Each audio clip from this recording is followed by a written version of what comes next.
अब एक तरफ राम मंदिर चढ़ावा चोरी मामले पर सुप्रीम कोर्ट में सुनवाई होगी, तो दूसरी तरफ राम मंदिर ट्रस्ट ने पहले सीईओ की नियुक्ति के लिए प्रक्रिया तेज कर दी है। सीईओ के पद के लिए आवेदन की अंतिम तिथि यानी तारीख 18 जुलाई तय की गई थी। इस पद के लिए अब तक 2300 आवेदन प्राप्त हुए हैं। हालांकि अंतिम आंकड़े अभी तक सामने नहीं आए हैं। अब इन आवेदनों की जांच और पात्र के कैंडिडेट को चुनने को प्रक्रिया को पूरी तरह से किया जाएगा। सीईओ की तलाश के लिए गठित 3 सदस्य समिति ने आवेदनों की स्क्रूटिनी के लिए सचिव स्तर के एक सीनियर अधिकारी को लगाया है।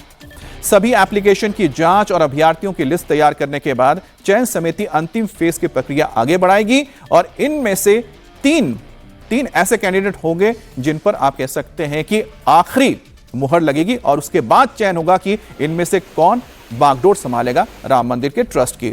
बात करते हैं संवाददाता रुचि कुमार से। रुचि, यहां पर 2 चीजें बहुत अहम हो जाती। एक तो है कि जो टिन्नू यादव और उसके भतीजे की ओर से क्या क्या और खुलासे हुए हैं, और दूसरी बात है कि जो सीईओ की नियुक्ति होनी है उस पर आखिरकार क्या चल रहा है।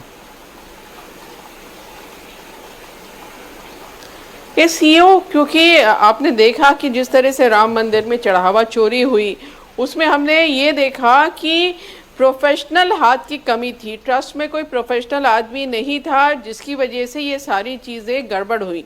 तो अब ऐसा सीईओ जो प्रोफेशनल हो, जो राम मंदिर की पूरी जिम्मेदारी संभाले, प्रोफेशनल तरीके से संभाले, जिसमें वहाँ किसी तरह की गड़बड़ी ना हो पाए। जो चढ़ावा आए उसकी काउंटिंग से लेकर बैंक तक जमा करने में कोई भी किसी भी तरह की चेन ना टूटे और सब बिल्कुल सही तरीके से हो, इसलिए सीईओ ज़रूरी है। अब इतने ज़्यादा आवेदन आ गए हैं अमित। 13 तारीख को ये लोगों ने आवेदन करना शुरू किया था, 18 लास्ट डेट थी 4 बजे तक। तो अभी बताया जा रहा है कि इतने ज़्यादा आवेदन है कि उनमें से छांटना काफ़ी मुश्किल काम है, लेकिन लगे हुए हैं लोग कि 3 ऐसे लोग पहले छांटे जाएंगे जो सबसे ज़्यादा काबिल होंगे, जिनको प्रोफेशनल काबिलियत भी होगी और जो हिंदू धर्म को मानने वाले भी होंगे, क्योंकि प्रैक्टिसिंग हिंदू भी होना चाहिए सीईओ को।